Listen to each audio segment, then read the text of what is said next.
یاد رکھنا اس دنیا کے اندر ہی اللہ تبارک و تعالیٰ اپنا بھی دیدار کرائے گا، اپنے حبیب کا بھی دیدار کرائے گا۔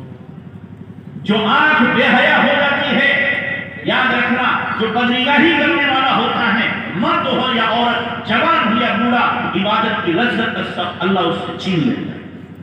اب اسے عبادت میں مزہ نہیں آتا، نماز پڑھ رہا ہوگا، عادت کی بنیاد پر نماز پڑھتا رہے گا، لیکن نہ سجدوں میں سرور آئے گا، نہ دعا کے اندر لذت، سب ختم ہو جائے گا۔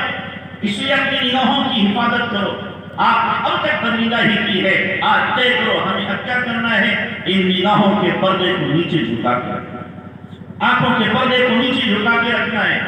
قسم اللہ پاک کی بدنگاہی میں وہ لذت نہیں ہے جتنا کہ ان آنکھ کے پردوں کو جھکانے کے لیے اللہ نے لذت دی۔ جو مزہ نظر کو بچانے میں ہے،